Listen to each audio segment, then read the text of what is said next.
Welcome to Ngobo 2010 Shop I channel. Thank you so much for supporting the channel. If you haven't subscribed, please click the subscribe button and help us grow.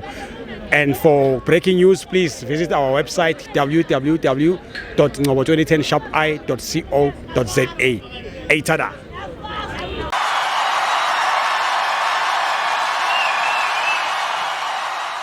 Support the Pirates. This is Ngobo 2010 Shop I channel. We are here at FNB Stadium, Kaizer Chiefs 0, Golden Arrows 1. Potential. Kawusuliphinde Kaizer Chiefs ngake. Hayi ngoba ngisho senze interview. IChiefs idlale kanjani? Ubuza mina noma ngibuza wena. Okay. Kaizer Chiefs 0, Arrows 1. Okwina Arrows. Wengobo ngikutshele ngoMabaso. Benzofunani kweMTN8. Ubani wena? Nina wabo bani? Mina ngumnikazi wayo, ngugogo wayo. Ngikosela le MTN8. Benizofunani nina ngoba nina nayi campaign enkabi. Bedlala ngelanga elilodwa bese niyayithatha. Benofunani? Akusindaba ukuthi besizofunani. Uyaqualify ukuzungena ku top 8.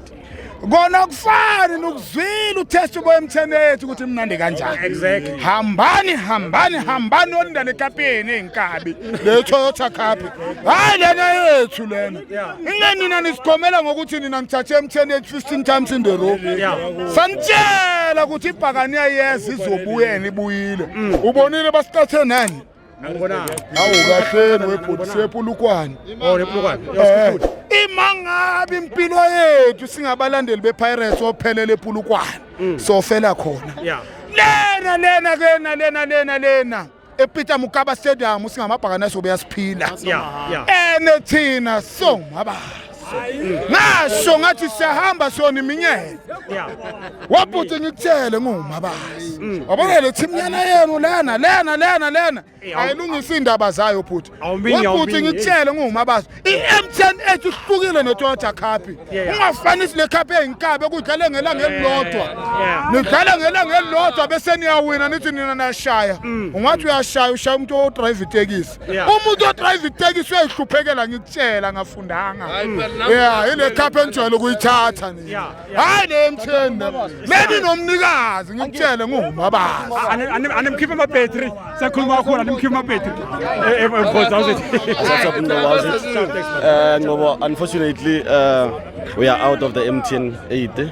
I think the problem that we still have, we don't have first 11 up to so far.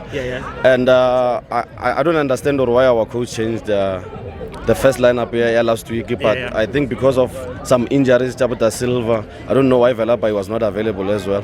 But we need to take a loss and move on with it.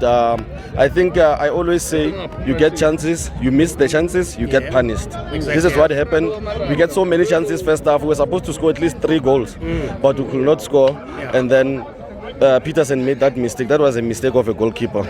He went out, thought that ball is going to be a cross. Unfortunately, it went straight to the net. So Makosi, Arpelu Moya, let's continue to support the team. I hope our coaches and technical team, they will work hard to give us positive results. Remember, the coach said he's still looking for players. At least 4 players that he wanted. We already signed 2. So meaning we still left with 2. I hope in that 2 we need a striker and then we need a playmaker. Number 10. So I hope because the window is still open until 22 of September. We still have a chance and then we'll bounce back. No, thanks my brother. Hard luck.